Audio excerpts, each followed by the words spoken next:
Today, we're going to be unraveling the intricacies of uric acid. So we're going to be discussing where it comes from, why it matters, in particular with a focus on metabolism or insulin resistance and inflammation, and then ultimately what to do about it. Uric acid is generally simply considered a byproduct of the metabolism of a molecule called purines. Now, purines are, this is some kind of deep biochemistry here, but the purines as a family of molecules are sometimes referred to as a nitrogenous base. So they have some of the chemistry that gives them a nitrogen, and they have what's called two rings, two chemical rings. You can imagine this complex structure. But when the body needs to metabolize purines, everything after all has a life cycle. It is put together and then it is broken apart. Uric acid will be a consequence of that. And usually when uric acid is produced, it will be flowing through the blood in the plasma, and then it will simply be expelled in the urine. The kidneys very actively will bind or grab that uric acid and move it into what will become the urine. If either the production of the uric acid is too much or the excretion of the uric acid is insufficient, we'll start to have uric acid accumulate in the blood. And once it starts to get too high, we start to get a condition that is in this earlier phase called hyperuricemia.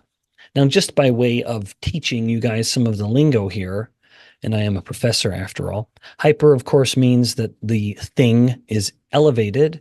And then whenever you hear that suffix, that ending of the word emia, it means in the blood. So hyperuricemia is just high uric acid levels in the blood. And when uric acid levels get too high, it can actually start to precipitate out. So normally the uric acid is dissolved. And if you were looking at a tube of water with uric acid in it, you wouldn't see the uric acid. It's dissolved. It's mixed within the solvent of the water or the solution.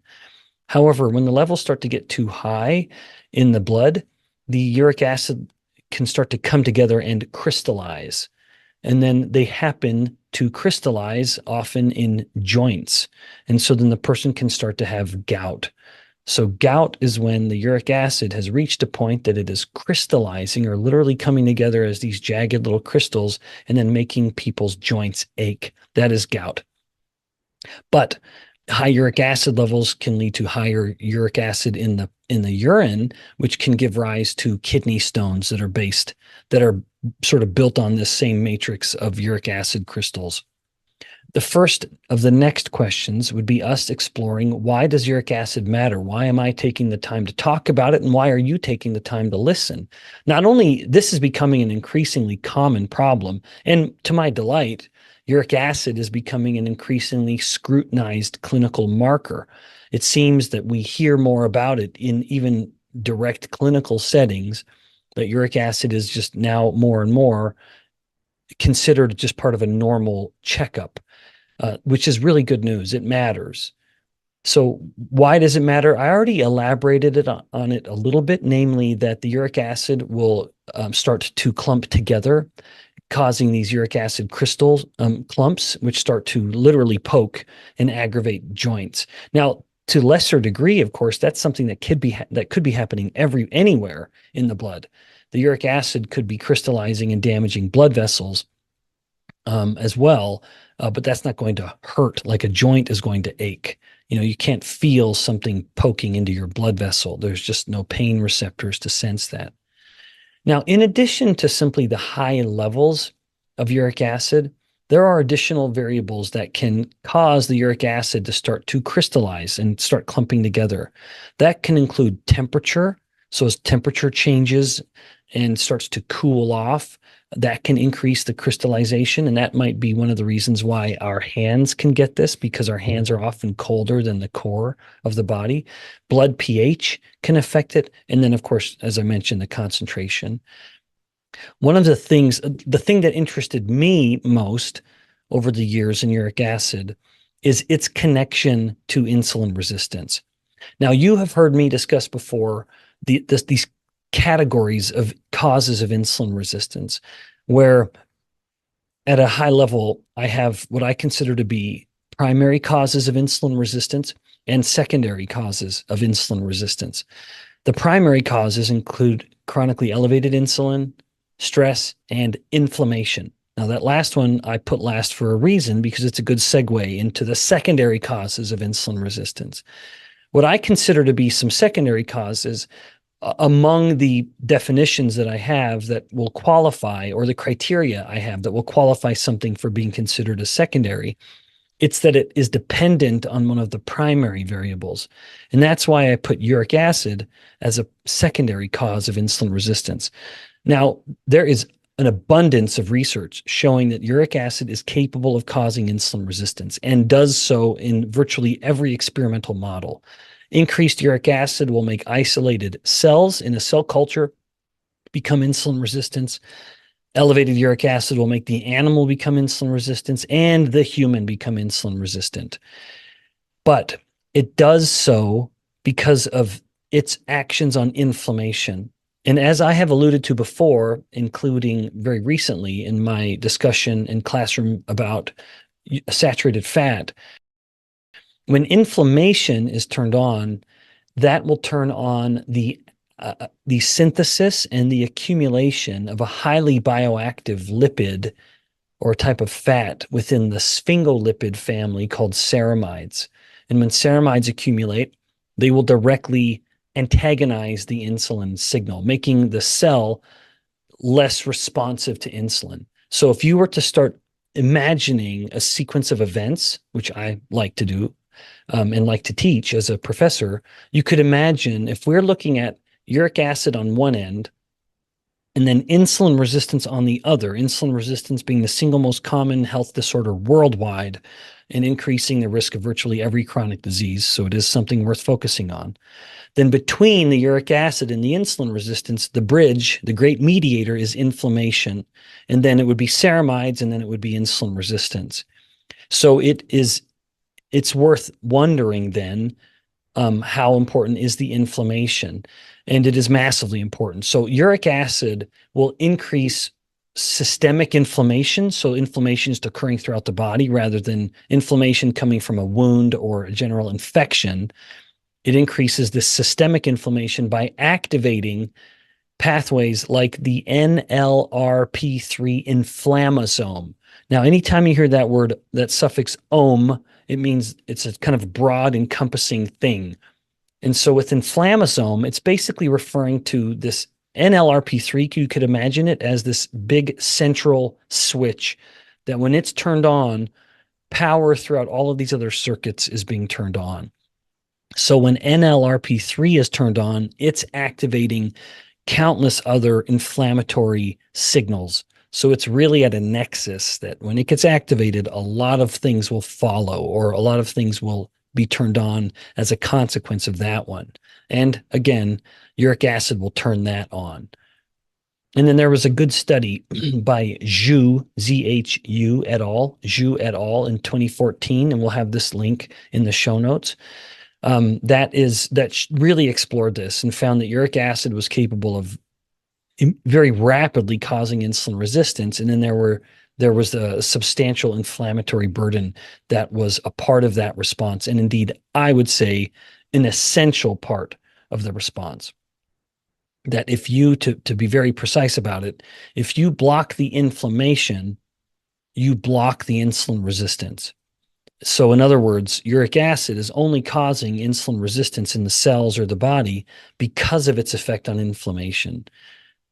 So that's an effect. In fact, I'll get to some of my own research in a moment that we're about to publish, where I can solidify some of that signal and that sequence of events. All right, now where does uric acid come from? At this point, you understand generally what uric acid is, this molecule in the blood that has the potential to both crystallize together, causing gout, or just activate inflammation signals. You have a better understanding of why that matters in the context of insulin resistance, which we're going to revisit when we talk about solutions to this.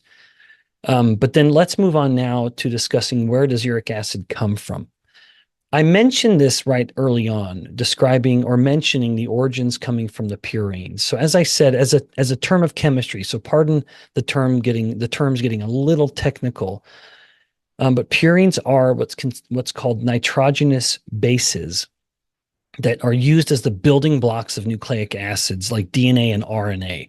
So, of course, you've heard of DNA. When you start to think about the genetics of every cell on the planet, purines are going to be a part of this. So every animal, every plant, the purines are an essential component within the nucleic acids that make up all of our DNA and in the central dogma of cell biology. So the idea of what makes our genetics become our body, that flow of genetic information, boy, the purines and the nucleic acids are just critical to that process. Now, why or how can this become a problem? The conventional thinking with uric acid, still conventional and certainly historical, is that foods that are high in purines, where you're eating a lot of purines, require the body to metabolize and clear a lot of purines, and thus giving rise to more uric acid, which through a pathway I'll get into in just a moment.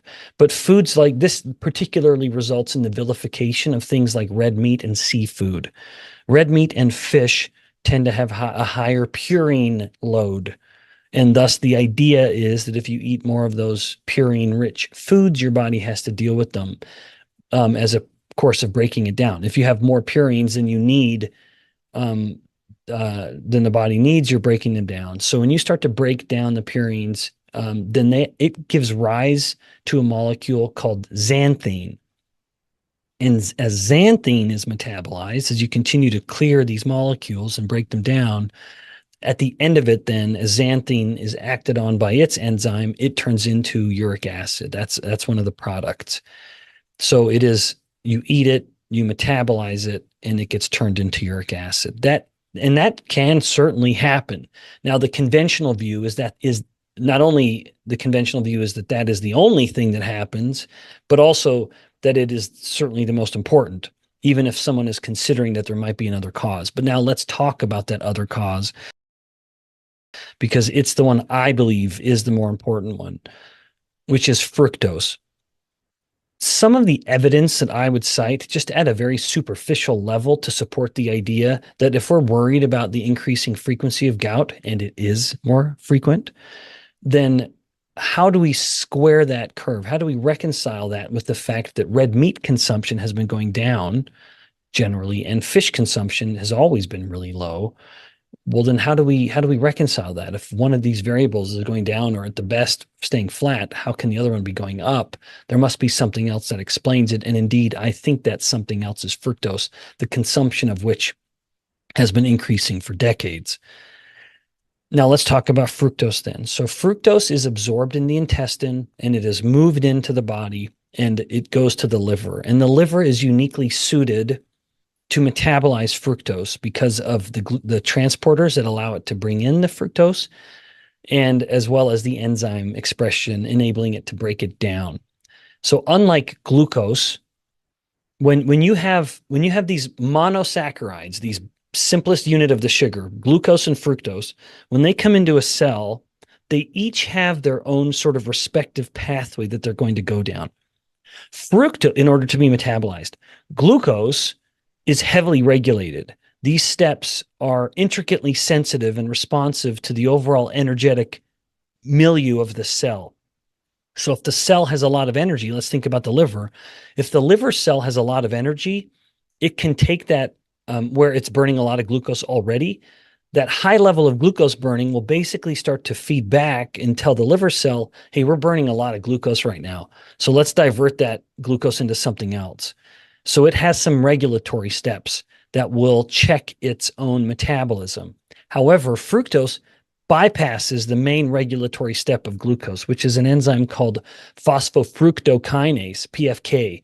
Now, PFK has some different varieties, but PFK, phosphofructokinase, is one of the more sensitive steps in the burning of glucose that allows the cell to decide what it wants to do with glucose. But again, fructose bypasses that.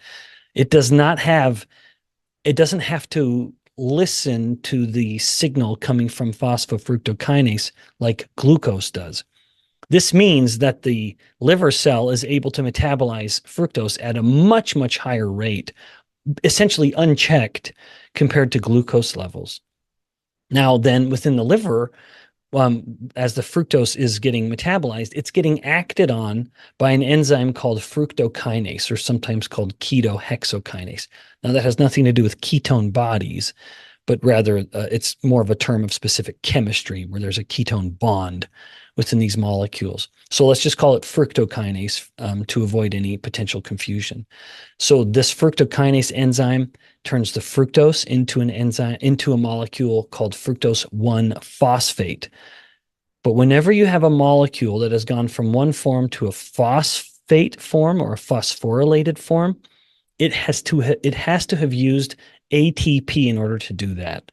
So fructokinase will grab the fructose molecule, it will grab an ATP molecule and mesh them together, one of the phosphates at least from the ATP, and give rise to fructose 1-phosphate. But that means that what was an ATP with 3 phosphates, adenosine triphosphate, has become broken down, having lost 1 phosphate, and now it's adenosine diphosphate, ADP. And this reaction just keeps happening. We keep just breaking ATP just to handle the fructose load because we were metabolizing so much fructose, and essentially the liver can't stop. There's no way for it to regulate its own fructose burning. The net effect of this is that as we start to try to recreate ATP in order to continue to fuel the fructokinase reaction, we end up getting a lot of a molecule called AMP, adenosine monophosphate, AMP. That is an important development in this process. When we start to get a lot of AMP, now we're just a couple steps away from the uric acid, because AMP starts to turn through a series of events, and I'll spare you. You're already thinking I'm getting too specific. I could be a lot more specific. Where the AMP is now basically breaking down through a few steps back into xanthine, which you recall because I just mentioned it, and then give xanthine another step and it's turned into uric acid. So we've now completed this journey. Again, where the fructose, just to recount it, perhaps with some degree of brevity, the liver can't stop burning fructose. There's no way to really turn it off, unlike other metabolic pathways. And this means that the liver cell is burning through a lot of ATP. And through the course of trying to continue to recreate ATP, we end up getting a lot of AMP. And then the AMP, after a handful of metabolic steps, becomes uric acid. This, I think, is the singular pathway mattering more than any other when it comes to explaining why the liver cell in particular is creating so much uric acid. Like gangbusters, it can't stop. The more fructose coming in the mouth in whatever form, whether it's fruit juice or sugar or high fructose corn syrup, is going to give rise to more uric acid production by necessity. All those molecules of fructose you just can't stop burning gives rise to a lot of uric acid. Before I move on to the final part, I need to encourage all of you, if this is a topic that you're getting more and more interested in, I strongly recommend you look up the work of Dr. Rick Johnson, a friend and colleague in research and collaborator that I'll share the project we're doing in a moment. But he has written a book called The Fat Switch, or Nature Wants Us to Be Fat. And it's all about how then the uric acid, as it accumulates, starts to drive more hunger, and then it ends up becoming a primary contributor to obesity in the long term. Now, with all of this having been said, we move on to the happy ending, which is what can you do about it? Thankfully, you can do a lot about it. Let's start with the pharmacological approach, and then we'll move into the nutritional approach, which you can already guess where that's going to go. The pharmacological approaches include very common drugs like allopurinol. Allopurinol is the most common, and it will effectively reduce uric acid.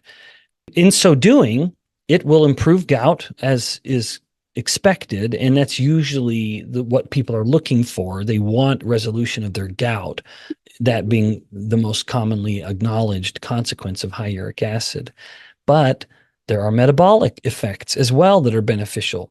So a study by Madero et al., 2015, Madero et al., They published a clinical trial. So this is good. That's the highest quality of interventional research. And they looked at overweight and pre-hypertensive subjects. So these are men and women. And they put them on allopurinol. And they found that the allopurinol not only resulted in uric acid reductions, but also a significant improvement in metabolic health. Now, a confounding variable, including weight loss and improvements in insulin sensitivity. So all very, very good things. One challenge, though, is that I have been unable to find a study that did this in the absence of any other intervention. So this study by Madero et al., 2015, they gave the people allopurinol and looked at these metabolic outcomes, but they also had a low fructose diet. So based on what I just said, you can see how that's a bit of a confounding variable. Even still, generally, certainly in clinical practice, from what I've gathered from clinical teams, allopurinol will often result in some degree of weight loss and general improvements in metabolic markers that are connected to insulin resistance. Now, however, before you just jump into taking allopurinol, every drug has side effects that you don't want. And so I just feel inclined to mention them just to curb your enthusiasm for this drug, lest you ask for a prescription from your clinician a little too readily. There can be some significant skin reactions, like an exfoliative dermatitis, as well as some even more serious skin problems. There is the common GI issues like diarrhea and nausea, and even some liver and kidney problems as well. So it is a drug to be careful with, like all drugs are, even though it does have some metabolic benefits because of the lowering of uric acid. Now, let's move into allulose, as I mentioned at the beginning. Allulose is a rare sugar, and it really has emerged as a pretty promising agent to improve uric acid, to reduce uric acid. And that might be one of the mechanisms whereby allulose has been shown so extensively in humans and rodents to improve metabolic outcomes. Now, just as a disclosure, I am finishing an allulose study now. We're just about to submit this for publication in animals, and we're doing a human study soon. But the effects were substantial. And these are unpublished results that I'll mention, so I need to describe them cautiously, or just with some, you need to hear them cautiously because they've not gone through a peer review process. But among the groups we had was one group of animals on a Western diet, so high fat, high sugar, and unexpectedly they gained a lot of weight. If we gave them allulose in their drinking water, they gained substantially less weight, less than half of what the other animals ate, and they ate less. They just were not as hungry. They had much better satiety. So allulose is important. It matters. And uric acid could be one of the key changes that's helping the metabolic health of the animal. Now, how does this happen? It could be twofold. One with regards to absorption, and the other with regards to excretion of uric acid. Now, let me also say, I regularly get my blood tested through a company called Blokes. And I encourage you to look them up. I really am a fan of their service. My uric acid levels have always been in the normal range. However, when I, as just a matter of experiment, started taking much more of the RX sugar products of the allulose, my uric acid levels went below the normal range, and nothing really changed, but they went down so much that it got below the normal range. I don't think that's a problem. I've continued to feel fine, but I've seen this happen in many other people as well, who, despite changing their diet and becoming healthier, they still have persistently high uric acid levels, and it just concerns them. They start taking allulose and it drops very, very quickly. So now I appreciate what I'm saying. These are unpublished results, so please appreciate that. I want you to appreciate that as a scientist. What I'm citing to you or sharing with you is anecdotal, my own and those I've seen of others. But I have seen enough that I am inclined to mention it, even though I would rather just be citing a peer-reviewed study. Until we have some peer-reviewed studies, I'm happy to mention the anecdote. Now, how can it work? All right, the first thing I mentioned was the uric acid. Interestingly, allulose is the good twin to fructose. Now, and a lot of people nowadays are trying to say fructose is good and you should eat a lot of it. I'm not trying to suggest that fructose is uniformly bad, but I do think we eat it in a way that we never did before. Honey would have been a very uncommon occurrence, and we would have had to fight off bees in order to run away from it. So it's something we as humans would have enjoyed infrequently. And moreover, the fruit that we would have had ancestrally would have not only would not have been drinking it, we would have been eating it, but also would have had very, very low levels of fructose. Just as a case in point, do yourself a favor as an educational tool and look up the change in apples over the past 100 years. What was once these small, bitter, sour little things have become these big, fat, juicy, and delicious fructose sugar bombs. So we eat a lot of fructose. Now, back to allulose. Allulose is a twin. It has one singular alteration in one of the carbons, but compared to fructose, but it is otherwise identical to fructose, but it is different enough that it can't get metabolized.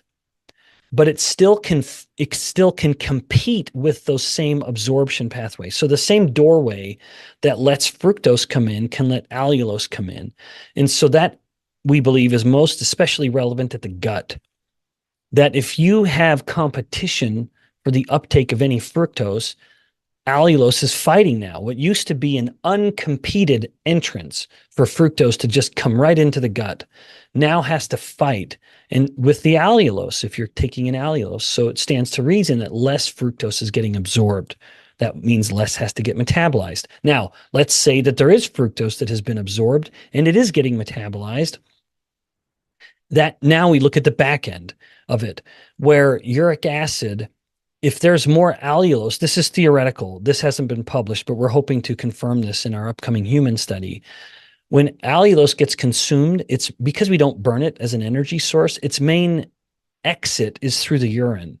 And there's this idea that Dr. Rick Johnson at University of Colorado, the global expert on fructose and uric acid metabolism, he has posited this idea that the allulose could be increasing this pull effect on the uric acid, enhancing the kidney's ability to remove the uric acid from the blood and dumping it into the urine. The ketogenic diet is calorie for calorie, probably the best way to improve insulin sensitivity, and I would even say weight loss in the body. Interestingly, a ketogenic diet often, but not surprisingly, will be high in meat, including red meat and even fish. So those are foods that are high in purines. Now, typically, this person's not eating a lot of fructose, of course. That would be antithetical to the ketogenic diet. And as we mentioned before, when purine metabolism is high, uric acid production goes up. Now, there are studies to show that uric acid levels can stay high or even climb with the adoption of a ketogenic diet. This is documented, it's published, and I have no qualms in sharing that. So how do we reconcile that with the fact that I just mentioned how I believe, based on the evidence, that calorie for calorie, the ketogenic diet's the best way to improve insulin sensitivity? Well, we just got done talking about how uric acid will increase inflammation and thereby cause insulin resistance. Interestingly, the ketogenic diet, even if some of the studies show an increase in uric acid levels, uniformly show a reduction in inflammatory signals. So when you look at something like C-reactive protein, it is always down in the group on a ketogenic diet. And yet sometimes uric acid is up. So what is going on? How do we reconcile all of this? The reconciliation, I believe, is explained in the study that we've just finished with Dr. Johnson as a collaborator. The Dr. Johnson I've alluded to a couple times now. These are once again unpublished. I have, at this point in time recording this podcast, a handful. I think I have 3 studies that I need to finish and get published or submitted for review to publish. This is one of them. We wanted to answer this question, and so we conducted a series of cell culture-based experiments. So the simplest model, right to cells growing in petri dishes, where we found if the cells were treated with uric acid, inflammation was up and insulin resistance occurred.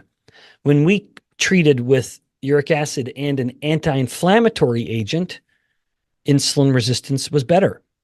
When we treated even further, one more step, with uric acid and an inhibitor of ceramide production, the cells were insulin sensitive. So you could see that we addressed it at each of these subsequent steps. Remember the pathway that I outlined earlier.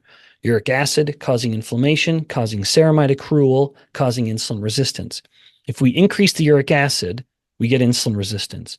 If we increase the uric acid but block the inflammation, the cells are insulin sensitive. If we increase uric acid but block the ceramide production, the cells are insulin sensitive. Now, however, where do the ketones come in?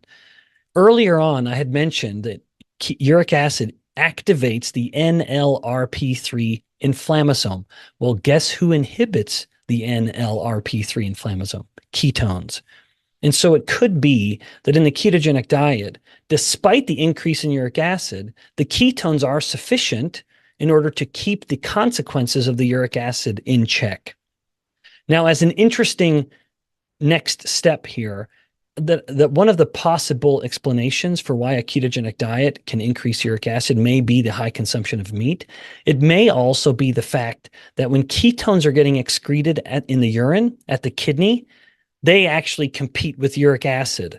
And so if you have more ketones in the blood, it could be not that you're making more uric acid, but just the very act of clearing the ketones means the uric acid levels have to wait a little bit. The uric acid molecules need to wait until they can get in line to finally be excreted, potentially giving rise to the higher uric acid levels. You could look up an old study published in 1965 by Lecoq, L-E-C-O-C-Q, et al. Lecoq, 1965, L-E-C-O-C-Q. We'll put this in the show notes like all of them. But you can look that up there, and they detail this pathway of this competition for excretion. Anyway, that could be a part of it. But again, the evidence does suggest that if you are in a ketogenic diet, you don't need to be as concerned about the uric acid because you're also making molecules that are inhibiting the inflammation.